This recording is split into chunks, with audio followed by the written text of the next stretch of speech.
Magandang araw po sa ating lahat, mga minamahal na mga kapatid. At welcome na naman po sa ating bagong episode ng Let's Talk. Let's talk about living in Christ. Ito po si Brother Riel Panganiban mula sa Itiyak Ministry, mula sa Tel Aviv International Seventh-day Adventist Church. At ngayon tayo ay excited dahil tayo ay mayroong isang bago na namang guest na kung saan ay napaka-siglang kapatid natin dito sa Tel Aviv, at siya ay napakaganda ng kanyang testimony na isi-share sa atin ngayong araw.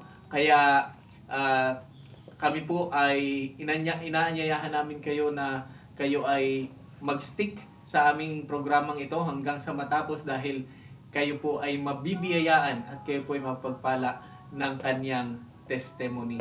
Ang akin pong sinasabi sa inyo ay walang iba kundi ang ating kapatid na si Sister Perla Haradal, o Hataas.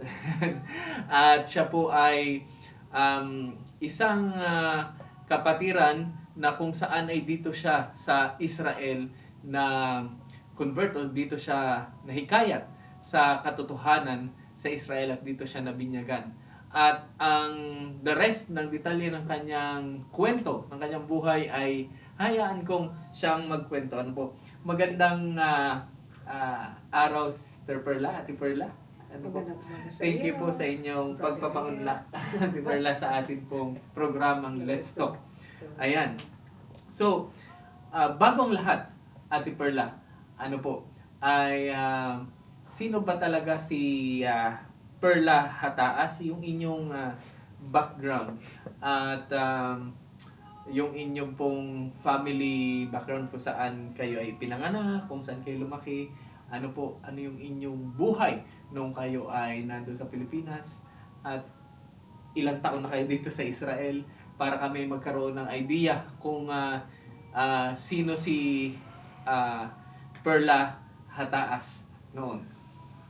Magandang umaga sa inyo, mga kapatid. Nandito ako sa Seventh-day Adventist Church ng Tel Aviv International. At ako ay from Eastern Samar. Pinanganak ako doon sa bayan ng Oras, barangay ng San Eduardo. Ngunit nakapangasawa ako ng bayan ng San Policarpo. At doon ako nag-aral, at doon ako nakapangasawa. Nang ako ay batang-bata pa. Nag-asawa ako ay musmus. Ngunit, asawa ng Diyos naging matagumpay. Tapos, nung makapangasawa ako doon, pero ang pamilya ko ay super Catholic. Religious. Religious talaga. Religious talaga kami. Super as in super. Mga lolo't lola ko, mold kami sa panalangin. Kahit, alam ko naman, ang akala ko ay yun na yun. Pero, talagang, yun ang inyong spiritual background, yes. Yung talagang katotohanan, no po? Prayerful talaga kami. 6 o'clock, Angelos, madaling araw, Rosary.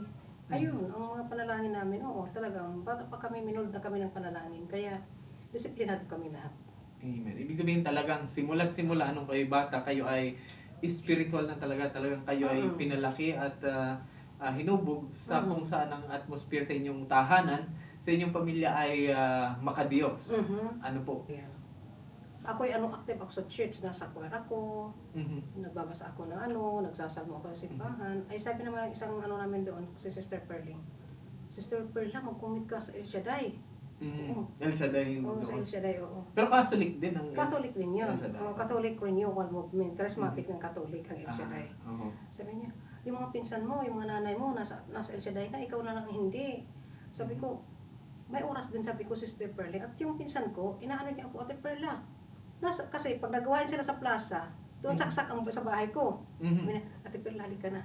Nandun na sila nag-aantay na sa iyo. Sabi ko, ay nako, Ilson, kayo na lang. Hindi ako sama doon. Ate Perla, tama na yung inom-inom. Oo. Ibig sabihin kayo nagiinom talaga noon? Oo, ay nako, drinking master. Totoo. Then, suddenly, isang gabi sabi ko, anak, pagpunta tayo sa plaza, bakit sabi ko, palakpak sila, kakaway-kaway pa, sasayaw-sayaw. Ano pong klaseng pagpupuri sa Diyos? Oo. Ay sabi ko, pagpasok ko doon, ang pastor ang elder nila ay si Hubert, si Brother Hubert, sabi niya, kaya kayo, yung mga nag-iinom pa sa inyo, nagsusugal na yan, sumuko na kayo sa Diyos. Wala, galit ako. Sabi ko, itong Ilson talaga, sinumbong pa ako doon sa preacher nila, kaya tuloy, ayan, sabi ko, yung sinasabi na doon, akala ko ako ang isinusumbong. Oo. Ayun pala, Brother Hill, ang salita ng Diyos pala yun. Oo. Oo. Nagbabasa siya ng salita ng Diyos. At kayo tinatamaan. Natatamaan ako. Opo. Pagka umaga, sabi ko sa pinsan ko, ikaw, chismoso ka lalaki, chismoso ka talaga. Sabi niya, bakit ate, ang ginawa ko? Yung preacher niyo kagabi, sinabihan ba naman ako dun sa plaza, nagiinom ako. Ate Perla, hindi yun. Oo, salita lang ng Diyos yun. Pinatamaan ka kasi ikaw ay master. Opo. Anak ko. Ibig sabihin naman, Ate Perla, posible pala na kayo ay parang lumaki sa isang spiritual talagang religious na family. Pero kayo ay nagiinom, nagsusugal, ganyan. Hindi ako nagsugal, pero inom ako. Inom. Opo. Yun ang way ko yung, pag may problema ako, mag-video ako sa bahay, kanta, ganun. Oo. So, mahilig na talaga kayong kumanta noon? Oo. Mahilig ako kumanta. Bata pa ako, mahilig ako sumali sa mga amateur singing contest. Nananalo ako, Brother Hill, totoo lang. Oo, maliit pa ako. Ayan. Kaya in short, na-aksidente ako. Ah. Nakasama ako ng car accident na kung saan ay namatay ako ng 2 linggo. Walang 2 alam. linggo kayo na comatose? Oo. Oo. Kaya ang ginawa ng asawa ko, dinala ako sa Maynila. Mm. O doon ako nagising. Nung magising ako, hindi ako makarinig. Ah. Wala akong pandinig. Nung nandun ako sa San Juan de Dios, sabi ko, hindi ko kayo marinig. Sabi ng asawa ko, sandali lang, sabi niya, ayusin niya ng doktor. Sabi ko, sa isip-isip ko, gusto siguro ng Panginoon, pakinggan ko yung salita niya. Oo, brother yan. Kaya naman noon, sabi ko, pag umuwi tayo, mag-commit ako sa El Shaddai, sabi ko sa asawa ko. Sabi niya, okay, sabi niya, kung yun ang gusto mo. Pag uwi ko talaga, brother, brother yan, nag-commit talaga ako sa music. Active kayo sa... Mula nung mag-join ako ng El Shaddai, doon ako natuto sa tithes and offering. Ah, so, doon nyo na natutunan kung paano magbigay ng sa ikasampung bahagi at handog. Akala ko hindi. Nag-u-offer naman ako pag misa. Mm-hmm. Akala ko tama na yun. Hindi pa pala. Ano pala yung tithes pala, exihido. Mm-hmm. Hindi lang kung anong gusto mo. Opo. Yun. Bigay ako doon ako na sa tithes, then offering. Tapos ngayon, nung maging Adventist ako, ang tithes ko, yan offering ko. Ang ganda pala. Amen. Opo, ganun po talaga. Ngayon, Ate Perla, balik tayo dun sa inyong ano yung anong trabaho niyo noon doon sa Pilipinas at bakit kayo napilitang mag-abroad at bakit kayo nag-decide na pumunta dito sa Israel para magtrabaho dito sa Israel? Actually, sa Pilipinas, nagtuturo ako sa mga bata. Teacher kayo? Doon kami sa mga bulilit. Opo. Nung matapos ako sa kolehiyo, ayoko magturo, kaya hindi ako kumuha ng teacher. Opo. Ang gusto ko talaga, maging abogado talaga ako. Yun talaga ang ko sa Panginoon, maging abogado. Kasi ako reasonable ako, at saka masalita ako talaga, totoo. Oo. Pero hindi yun ang ng Panginoon. Nung mag-proceed na ako ng aking proper sa law, na sana ako, nabuntis ako. Sabi ng asawa ko, hala, buntis ka, sabi niya, huwag ka na lang doon. Mag-stop ka na, sabi niya, kasi gusto namin mag-anak ng babae. 2 lalaki, gusto namin babae. Baka sabi niya, babae na yun. Kaya hindi ka pwede mag-aral doon. Nag-stop ako. In short, sabi ko, huwag na akong trabaho. Tama na yun, may diploma ako sa college, no? Para pagtingin doon, tapos pala siya. Di ba? Yung mga ganun ba? Pero, sabi ko, magtikaya ako ng civil service para magkaroon ako ng kumbaga ay parang magkaroon ka na lisensya, parang gano'n. Oo, yung para pang ganun. Sabi ng asawa ko, dami pang arte. Mag-alaga ka sa anak mo. Kasi mahal na mahal namin yung baby namin, yung bunso ko. In short, hindi na ako nag-proceed, nag-stop ako. Tapos, nag-apply ako para nagkuha ako ng 18 units for teaching. Opo. Di ngayon, sabi ko, magbubod na naman. Sabi ko, raming resikitos talaga. Di sabi ko, magturo na lang ako ng yung mga daycare, mga pre-elem. Opo. Yung ganon, nagtrabaho ako doon. Doon ako nagtrabaho sa mga bata. At habang ako nagtaturo sa mga bata, Sabi ko, parang may kulang. Parang may kulang. Kasi ang iniisip ko na lang, trabaho na lang ng trabaho. Wala ako sa yung worship. Na, ano ba yung worship? Yung, ano pa sabi ko, paano ko pupuriin? Yung pagsamba ko sa linggo, hindi tama. Hindi, Opo. parang kulang, Brother Riel. Maraming kulang sa buhay ko. Bakit? Opo. Hindi ako nababago. Ang gusto ko baguhin yung buhay ko na hindi ako makalain ako sa mga ganito kasi talagang istorbo sa buhay. Opo. Oo. Di, in short, sabi ng kapatid ko, nandito na sa Israel, tawag siya, ate, gusto mong Israel? Sabi ko, upo! Allah, akala ko madali lang. Oh, sabi niya, mag-live ka ng trabaho mo, punta ka sa Manila, kuha ka ng passport mo, in a week may visa ka. O gano'n naman, sabi ko, ay may tindahan ako, Brother Riel. May kunting ako tindahan doon sa bahay, o habang ako'y nag-ano. Sabi niya, tatay, pupunta ko ng Manila. Sabi niya, anong gagawin mo doon? Basta may kukunin lang ako doon. Sandali, bantayan mo tindahan. Ang si Salome ay 9 years old lang yan, Brother John. Yung bata tay, alagaan mo. Sabihin mo kay Lupi na may gagawin lang ako doon na ano. Ayan, in short, nakapunta ko ng Manila. Nakuha ko yung passport ko. Madali lang ang proseso. After a week, sabi ng kapatid ko, ate, next week, paalis ka na. Ala, sabi ko si kuya mo, nag-a-appear yung asawa noon, ina-appear sa Israel Embassy. Paano ka kung mag-a-appear siya, hindi niya alam na ganun ang gagawin ko sa Manila. Ang alam lang niya, may kukunin ako. Pagdating doon, sabi ko, tawagan ko. Sabi niya, kailangan ka dito, punta ka sa Manila kasi may kailangan ako sa iyo. Sabi niya, bakit? Aalis na ako. Galit na galit ang asawa ko. Oo, talagang galit.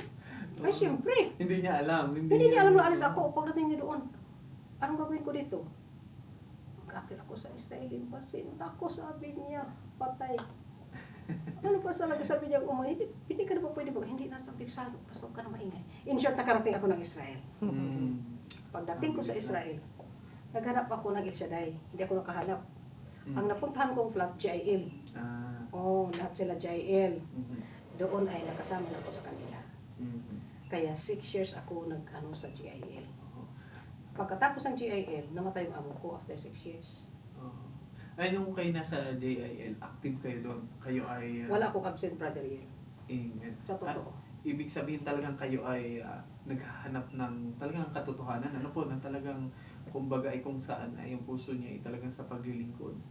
At nung kayo ay naroroon, talagang kayo ay nagamit sa music, sabi niyo. Music. Sa evangelism muna ako pumasok. Evangelism. Si Sister, sino mo umuwi? Si Ate Ate Army. Si Army. Kasama kami sa evangelism ng GIL. Oo, doon kami kasama ni Army. Yeah, shout out kay Ninang Army. At Army, hello! Ano po, napakasigla din, napakasigasig ni Ninang Army. Kasi siya ay naging Sabbath School Superintendent. Nako, talaga na. Church, ano po. Saludo ako sa kanya talaga. Opo. Pero nauna si Ninang Army sa inyo na... Oo. 2011 pa siya maging Adventist. Ay 2011 namatay naman yung amo ko. Hindi na ako pumasok ng DJIL. Opo. So, ikwento niyo sa amin yung inyong naging... journey, ano po, kung saan ay kayo ay doon sa pagkamatay ng amo nyo na nawalan kayo ng visa, ano po, tapos yung inyong naging desisyon hindi kayo lalabas, and then hanggang makita nyo nga, o aksidente nyo makita yung video sa YouTube. Ay ikwento nyo nga po sa amin yun, ano po? Ayun. Nakakuha ko ng amo na wala ding papel. Parehas kami kulurom. Ay sabi ng amo ng anak niya, Perla, kailangan makakuha sa saba ng papel at pati ikaw kahit kailangan. O sabi ko, paglaban niyo ako. Magkakapapil ako. Ay takot ako, baka sabi ko, baka na lang ito nahulihin ako. No? Kaya 6 years na, Brother Riel, wala akong papel. O, nasa kanila. Hindi sabi ng ako, huwag kang mag-alala. Paglaban ka namin. 2 months lang lumabas ang parehas namin sa saba. Di habang naroon ako sa kanila, sabi niya, wala ka bang cellphone? Sabi niya, tinahanapan talaga ako lagi ng cellphone. Yung cellphone talagang gusto. Sabi, wala akong cellphone, sabi ko. Anong ginagamit mo sa patawag? Okay, pinakita ko sa kanila, yung ganito lang kalaki. Oo. Ito lang, linuludan mo, di ba? Noon, ng mga orange, yun lang. Nakakatawa ko. Sabi ko, nakakatawa ako. Hindi, sabi ng manugan. Rinigaluhan niya ako ng tablet. Ayun yung ginagamit ko, yung Lenovo. Sabi ko, ay, ako kay mahal. Sabi ko, wala, nakaiba kabayaran ko ito. Mhm. Mahal. Sabi niya, hindi ko bayaran yun. Regalo ko yan sa'yo. Sabi niya, Perla, makikita Wow. mo yung mga anak mo dyan, makikita mo yung asawa mo. Praise God. Ay sabi ko, paano ko naman gamitin ito? Hindi ko man alam. Aha. Ay, wala nga akong cellphone. Sabi niya, tuturuan ka ng aking anak si Yehuda. Kaya yung ano ko nakikita yung may Oh. Y, Perla. Sabi Oh. ko, ano ba naman nangyari sa ano na ito? Hindi ko alam. Oo. Oh. Ah. Ngayon, sabi niya, kung hindi mo ito gaganyan-ganyanin, hindi ka matututo. Oo. Hala, doon ako sa kwarto higa. Pindot-pindot. Hala, pindot ko yung YouTube. Uy, sabi ko, ang dami. Sabi ko, basa ako doon sa mga, nakita ko una yung 666 and the mark of the beast. Sabi ko, ito na. Hala.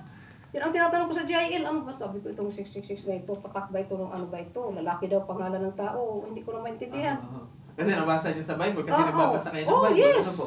Ang cellphone ko, brother, yan ang Bible. Mhm. Kaya nagkaroon ako ng mga memory verse na marami. Ngunit hindi ko naman maintindihan yun. Oo. Basta memorize ko lang sila. Matakin mo, memorize ko yung Psalms 91, 1 to 16, memorize ko yun. Oo. Psalms 23, Psalms 27, memorize ko yun. Ang dami talaga, oo. Mhm. Tapos, sabi ko, paano kaya ito pakinggan? Kaya hindi ko naman alam kung paano pakinggan. Sabi ko, paano ito bari? Yung amo ko, paano ko ito mapakinggan? Sabi niya, ganito, pindot siya. Hala, nagsalita, ayan na, sabi ko. Hala, sabi ko, ang ganda. Nakalagay doon, Winelfred Pasamba. Ano ba nasabi ko ang ibig sabihin yung Winelfred Pasamba dyan sa ilalim? Sabi niya, tawagan mo siya. Tanungin mo siya. Di tinawagan ko. Sabi ko, hello. Sabi ko, sino ka ba? Sabi ko, ako si Brother John Lumingkit. Sabi niya, ay, sabi ko, ano pa ang relihiyon niyo po? Mhm. Ay, ako po, sister, ay ano, Seventh Adventist po ako sa Badista. Ay, sa Badista ka pala eh. Ay, kilala niyo ang mga Adventist Yes, naman. Anong eh. background niyo sa mga Ay, Adventist nilalait ko lang yung mga Adventist. Ay, naku. Sabi ko, babahay-bahay pa kayo, pabigay-bigay pa kayo ng mga papel-papel. Ay, ang Diyos alam ko. Oo. Si Jesus. Istiyot, magbibigay ka ng mga papel-papel. Bakit kayo palakad-lakad sa mga daan? Sabi ko, ay, hindi ko talaga, linalait ko talaga yun. Brother, sa totoo. Ayaw ko talaga na, sabi ko, kalaki ng katolikong simbahan, hindi kayo pumasok doon. Oo talaga, linalait ko sa totoo. I hate them so much. Ngayon, kung mapakinggan niyo yung 666 na yun na tinakel o about do sa video ni Brother John Lumingkit, ano po, ay ano yung inyong kahit nakuha yung atensyon ninyo na parang na sinundan nyo ba sa Bible o Yes. tiningnan nyo kung ito ba talaga yung totoo o ganyan, ano yung naging experience nyo throughout? Kasi hindi lang yun yung video na inyong pinanood dahil kayo ay kumbaga ay sunod-sunod yung video na yun. Ano po, anong naging inyong doon, proseso ng Sabi ko, pagkatuto? 666 na sa Revelation 13, 14 to 18. Basa ko dun. Wala na dito na. Pangalan ng tao. Sino kayong tao na ito?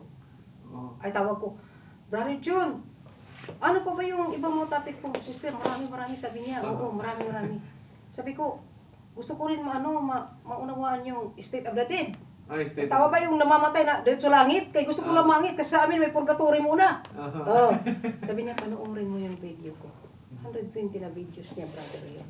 Wow. Pinanood ko yan. Yun ang leisure hour ko. Talaga, oo. Inspired talaga ako sa kanya maturo. Talaga, grabe. Tapos pagdating ng oras, sabi ko, naalala ko si Lita, yung pinsan ko. Opo. Ay, si Lita, GIL, hindi ito mahirap sa kanya. Kasi natutunan ko na doon yung pagkain ng baboy, bawal pala. Sabi ko, kasap ng baboy, bakit pa bawal dito? Ay, tinaw na si Leviticus. Hala, sabi ko, mali. Hala, yung hipon, yung nandyan din sa Biblia. Atilita, bawal ito. Basahin mo, pakinggan mo Atilita. Okay, sabi ni Atilita. Alam mo na si Atilita, tatawa-tawa lang yan. Okay, sabi niya, Perla. Naalala ko si Regina. Ay, si Regina, sabi ko, basahan ko ito. Ang tawag ko, Regina, anong ginagawa mo? Andito, at Perla, nagpapakain kay Sabta, nakikinig ako sa El Shaddai. Huwag ka na muna makinig, ito muna pakinggan mo. Mas maganda ito dyan sa El Shaddai mo kay Beloved, ito muna. Ikaw, Ate Perla, istorbo ka talaga sa buhay ko. Sabi ni Regina, uy, talaga grabe ako. Matorture ako sa tao eh. Pag gusto ko malaman niya, torturein ka to talaga. Oo. Sa katutorture ko kay Regina, sa tanong ako ng tanong. Dumating ang oras na sinabi niya, Ate Perla, tama ka. Sila nga ang tama. Tama sila. Sabi naman ni Lita, uy, Perla, ang ganda talaga. Siguro, ito na siguro, Sabi ko, kasi sila talagang tama, Ate Lita. Mali tayo, mali. Silang tama. Sabi ko ngayon, paano natin malaman saan ang Sabadista dito sa Israel? Uh-huh. Hindi man namin alam.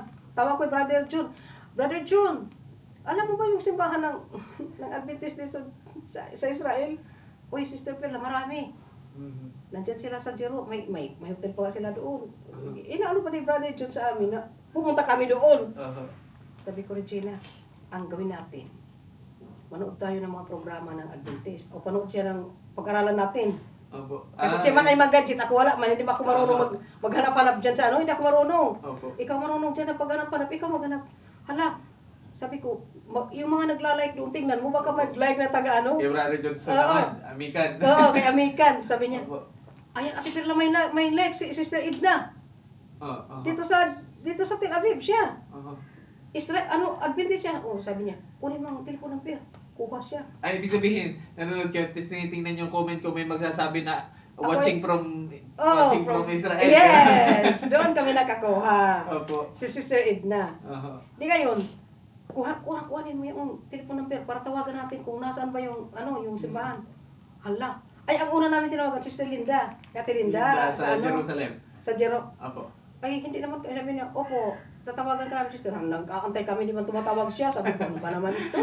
Parang ayaw nila sa atin, sabi ko, Regina. O sabi niya, ito na lang si Edna.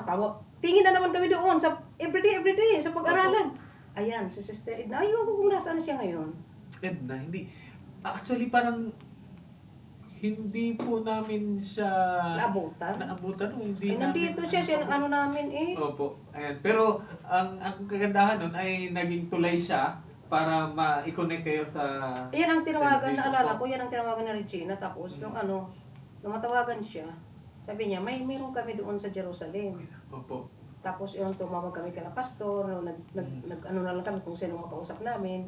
Ayan, Opo. nakausap namin si pastor. Hatid sundo kami ni pastor, ang galing namin, no? Praise May God. service kami lagi, Brother Yel. Hatid sundo kami nila Mamila. At saka si pastor, katayang mag-asawang yun, wala na akong maibibigay pa kundi ang buhay ko sa kanila. Sa kabutihan ng mga matandang yun. Opo. Tingnan mo naman, pastor, magsamba kami kami ni Regina. Okay, punta namin si Sister Regina sa ang layo sa Beersheba. Opo. Pagdating namin doon, ang daming pagkain. Oh. Grabe naman ang matandang, nako, talaga naman, Brother Yel, wala ako masasabi kay Pastor Julio at kay Ma'am Mendes. Amen. Salamat, Mamela, kayo, Pastor Julio, sa putang buhay ko hanggang mamatay ako, hindi ko kayo kalimutan talaga. Amen. Ang pre ko na magkita-kita tayo sa Pilipinas. Opo. Oo. Talagang napakabait ng mag-asawa na yun. Siya talagang sila yung parang naging mga nanay at tatay natin. Nung Grabe. nandito sila, very committed talaga. And then, after that, so, yung baptism, kung Ayan. paano kayo, nung na-connect na kayo, ano yung inyong naging, kung yung kwento nyo noon, nung kayo tumawag sa akin, at yung inyong naging... Ngayon, kinuha na kami. First, samba namin doon. Inano kami ni Pastor Julio na ganito ang Adventist. In-explain ba niya kung paano ang Adventist ang buhay. Sabi naman namin, hindi namin sinabi doon na na tayong pabautis muna. Hindi muna.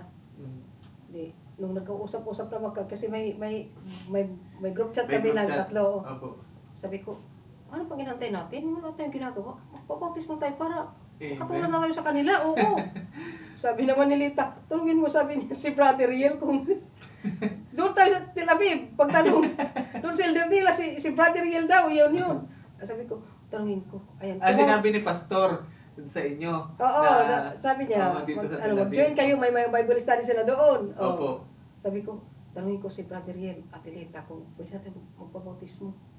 Dito mabok sa'yo, di ba? Sabi ko, good evening, Brother Riel. Ay, gusto na namin pabautismo. Ay, sabi mo naman, ay, nag-fundamental beliefs na kayo. Ano po yung fundamental beliefs na yan? Hindi namin alam yun.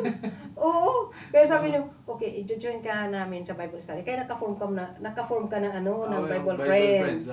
Doon. Nandiyan na si Ate Krista, sila Ate Delina, marami kang classmate. Mula noon, sabi ko, ayan, Ate Lita, may Bible study tayo. Check yun, mabautismohan tayo. Di nag-sit ka ng kayo. October 13, 2010. Hindi ko makalimutan yun kasi birthday ng apo ko, nakambal. Oo. Pag birthday nila kambal, birthday ko rin yun. Spiritual birthday ko. Talaga, mahalaga sa buhay ko. Ang October 13, Brother Rian. Amen. Oo, kasi ano yung mga kambal ko. Si Itzhak at saka si Jacob. Mhm. Birthday nila yon. Di, nung mabautismo, nung ano nang bautismo, ikaw, sabi mo, Ate Perla, sa October 13 na mag-ano ko, naku, Ate Lita, maghanda tayo. Tao excited, nag-trip pa. Ay, naku, sabi ko, first time in history, Ate Lita, ang saya-saya ko, pati si Regina excited sobra. Mhm. Oh, Nung ano, Ate Perla, so, na bautismuhan kayo po, napakasaya namin dito. At kayo ay napakasigla. Yung, nung kayo ay maging Seventh-day Adventist, ano yung naging burden nyo naman doon sa inyong puso? Kasi kayo ay naging talagang parang mga missionary, kayong tatlo dito, na tinawag ng Panginoon ngayon nandito sa Israel, tapos kayo nagkaroon ng burden na magtayo ng simbahan doon sa inyong lugar sa Pilipinas. Yun naman yung inyong naging mission. Ikwento nyo nga sa amin kung paano nyo yun ginawa. At bilang mga bagong mananampalataya ay papaano kinilos ng Panginoon ang inyong mga puso, kayong tatlong magpipinsan, ano po, para simulan yung gawain doon sa inyong lugar doon sa Pilipinas. ganito yun. Mhm. Sabi ko, magbakasyon tayo sa 2019. Ah, Oh, kailangan, pagbakasyon natin doon, may ano na tayo, yung simbahan doon, may simbahan na doon, isa lang. opo, Pero sira, hindi sira, hindi tapos. opo. Sabi ko, tulungan muna natin ang simbahan doon sa Banugawan Mhm. para mabuo siya. O, tinulungan namin, nagkaroon ng bintana, nasarado, naging ano na, o binila namin ng mga gamit. So, Mm-mm. ikwento yan, pagdating nyo doon, paano nagkaroon kayo ng connection doon? Pagdating nyo doon, siyempre, mga bago kayo, galing mga Israel, tapos pagdating nyo doon, papagawa nyo kanilang simbahan. Habang naging narito reaction kami. nila? Habang nandito pa kayo? Nandito kami. Tumawag kayo sa kanila? Oo, sa kanila. O, magpadala kami ng pera, gawa yung gate, ang bakod, Opo, ipagawa nyo. Oo, yung bintana, tapos yung upuan, kung ano-ano lang. Mhm. Kung ano ng ano. Tapos Wow. bago kami umuwi, maayos ng simbahan nila. Mhm. Pagkatapos naman, ang ginawa namin, kuha tayo ng theology na graduate Opo. para siya ang nag-crusade na doon. Dinala namin si John Lumingkit doon. Naku, Opo. Brother John. Dinala namin yun, mag-crusade doon. Sabi ni Brother John, oo, sige, punta kami. Oh, ilan sila kaya ang pumunta doon? Finance namin lahat. Finance nyo? Oo, Opo. kaming tatlo. Amen. Nag-crusade doon. Praise God. Mula nung mag-crusade na iyon, doon nag-boom ang Adventist. Adventist. Di ngayon, bumalik na sa Pilipinas. Opo. Kailangan na naman pangalawang crusade. Oho. Oh, sabi ni Gina, project na naman natin, pangalawang crusade. Wala na si Brother John. Oho. Makahanap tayo ng graduate ng theology. Okay. Nag-request na kami ng Opo. kung sino ang magpapadala sa amin. Pinadalhan kami. Opo. Binata pa, ay kaganda. si Pastor Elmar. Opo. Hala, kay bata pa siya. Masigasig, brother yun. Mula sa kanyang paghawak, ilang taon kaya namin hinawakan siya. Maraming taon namin siya hinawakan. Opo. Dumami ang Adventist sa amin. Praise God. At dumami ang naput up na simbahan. Amen. Ang nakakalungkot lang, ang lugar namin wala. Oo, kami ang Nagsimula? nagsimula. Wala kaming simbahan. Doon mismo sa lugar Oo, ninyo? sabi ko, ano ba yan? Sabi ko, Regina, wala tayong ano. Sabi ni Regina, uwi ako, Ate Perla. Sige, uwi ka. Kami dito muna para mag-support kami doon. Opo. Opo. O, pagdating doon, wala tayong lote. Marami kang lote, mag-donate ka. si Nag-donate siya. Si Regina, Opo. oo. Praise Oh, God. nag-donate siya ng lote. O, sabi niya, ang patay naman problema. Manghihingi tayo. Opo. God will provide. Don't worry. Amen. Amen. Hindi ngayon, nandoon na, may lote na. Sabi ko, Lita, pag-usapan natin. Mhm. Hindi nila alam na gagawin na tayo ngayon. Surprise namin sila. Ay sabi ni Lita, wala pang tubig. Pagawa muna tayong bomba. Pagawa muna kami ng bomba doon sa lote na idinunod ni Regina. Opo.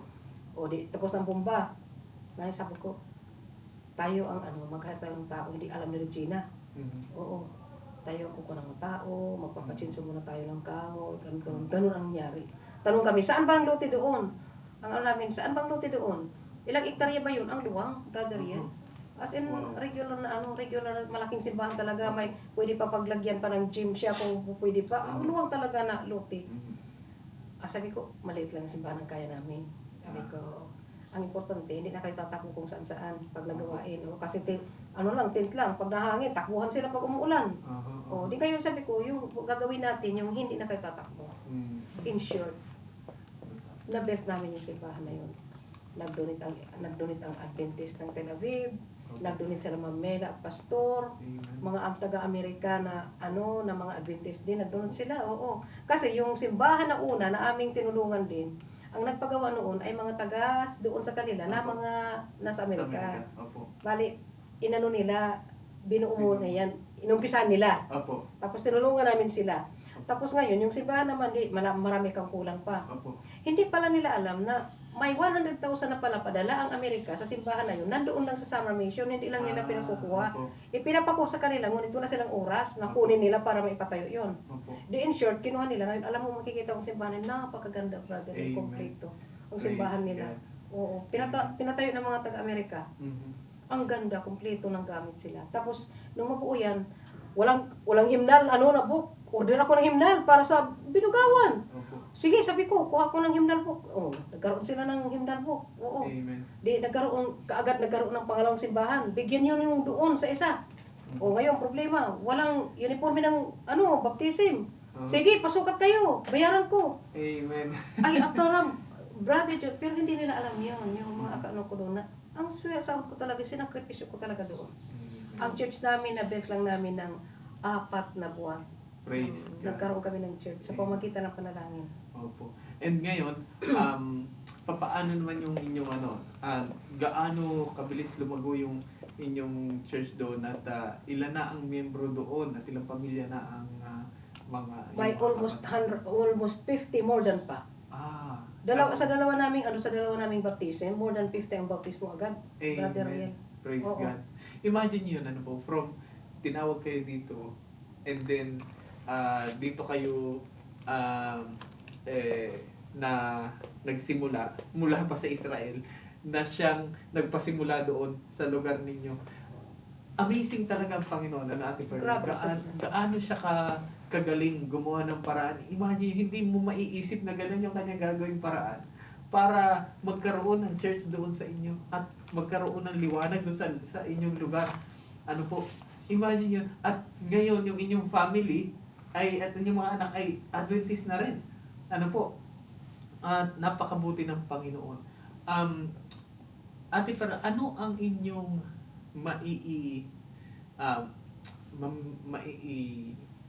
mensahe sa ating mga manonood na ating mga kapatid or mga non-Adventist na katulad nyo noon na naghahanap ng katotohanan?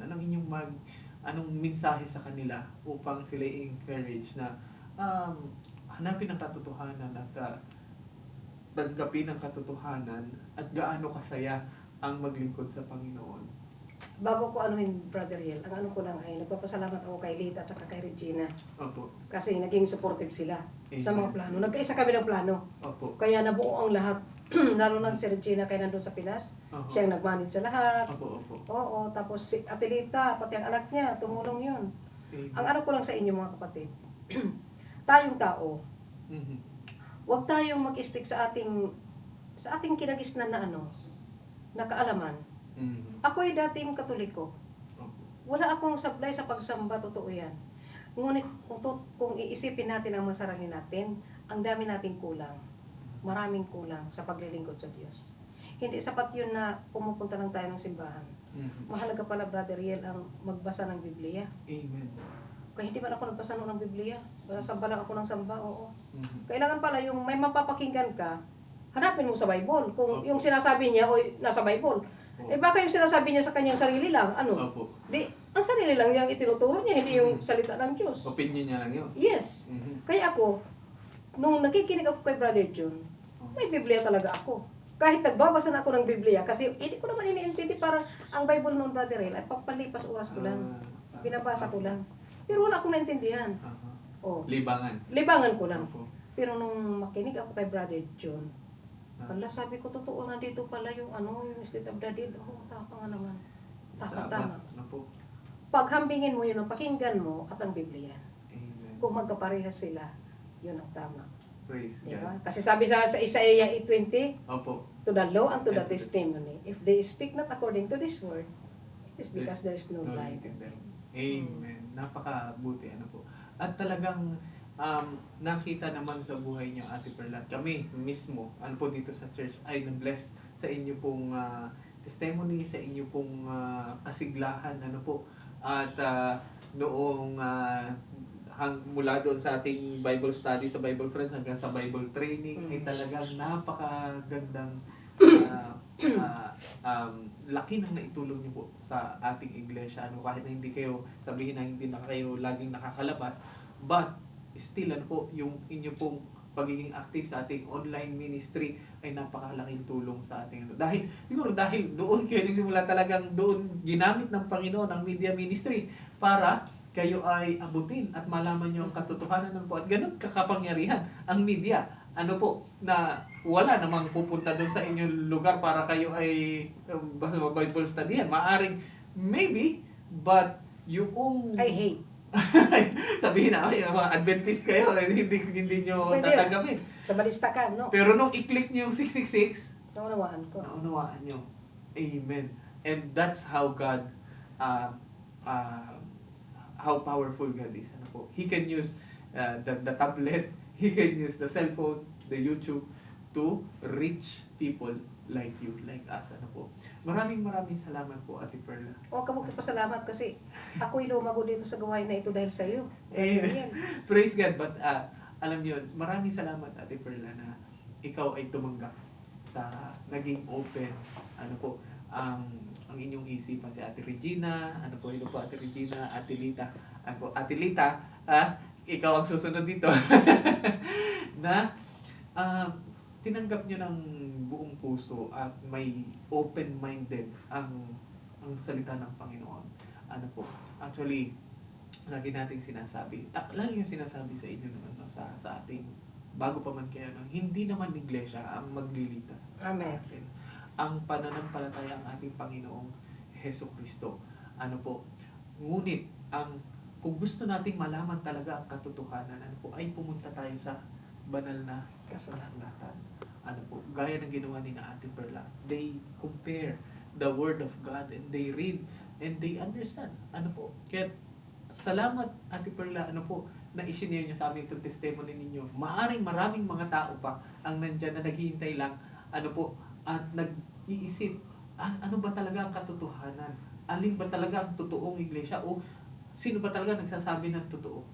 Ang ating pong may papayo, gaya ng payo ni Ate Perla, huwag tayong basta makinig sa tao, kundi tayo ay pumunta sa banal na kasulatan, ano po, at bubuksan ng Panginoon ang ating kaisipan, bibigyan niya tayo ng karunungan hanggang malaman natin ang katotohanan, which is ang ating Panginoong Hesukristo, ano po, ang kanyang pag-ibig sa inyo sa akin, at babaguhin niya ang ating buhay gaya ng buhay ni Ate Perla na kanyang binago mula sa mag-iinom hanggang ngayon. Alam niyo na, kita niyo naman ano po, kung anong ginawa ng Panginoon sa buhay ni Ate Perla.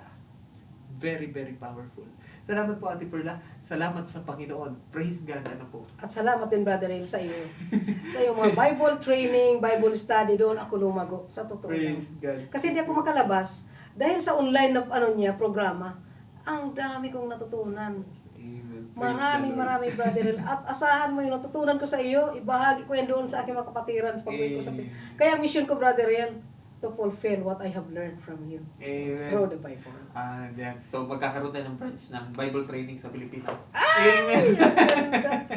Alam mo, nandito pa sina Ate Regina. Opo. Nagsupo kami niyan. Opo. May online kami. Praise Yung nung nag-ano tayo ng Daniel and Revelation. Oo. Nagda-Daniel and Revelation din kami. Habang kami si Ate Regina ang nagtuturo kung ano na. Tapos ako. Ang ganda. Si Ate sino pa yung nasa Jerusalem? Ate... Yung minsan lang sumim pa sa inyo dito. Si Marisa. Ate Marisa. Sumali sila doon ng kapatid niya. Oo, talaga naman. Ang Amen. ganda. Naputo lang yun nung mawala na sila ng mawalan ng internet. Opo. Ang ganda, Brother Riel. Amen. Kaya practice ko. Kaya nga sa atin, yung programa talaga, kaya sabi ko, paano kung umuwi na si Brother Riel sa Pilipinas? Yung mga programang na yun na walang magtsatsaga, katulad ng pagtitiis mo at pagtsatsaga, pagplaplano mo sa mga programang yun. Malaking tulong, Brother Riel. Praise God. Maraming God na- will provide, Ate Perla. Maraming nabautismuhan, maraming natuto dahil sa iyo. Amen. Oo. Praise God. Malaking tulong talaga, Brother. Ayan, salamat po, Ate Perla. Ano po, salamat sa Panginoon. At dahil sa orasan po, Ate Perla, napakarami pa na pwede i-share natin ba na. Pero abangan nyo, ito mga kapatid, ano po, ang atin pong ay hindi lang nga dito, we will have our update sa buhay natin Perla hanggang doon sa Pilipinas, ano po, Ate Perla. And talagang will keep in touch, ano po, Ate Perla. Maraming salamat po mga kapatid sa pagsama sa amin sa araw na ito, sa testimony para pag-usapan kung paano gaano kabuti ang Panginoon sa buhay natin, ano po, at kung paano ang Panginoon ay nagbabago ng buhay. Ito po muli si Brother Riel mula sa Tel Aviv International Seventh-day Adventist Church. Ito po ang ITIAC Media Ministry. Let's talk about living in Christ. Maraming salamat po, Ate Perla. God bless po. Glory to God. Thank you, Brother Ian. Okay.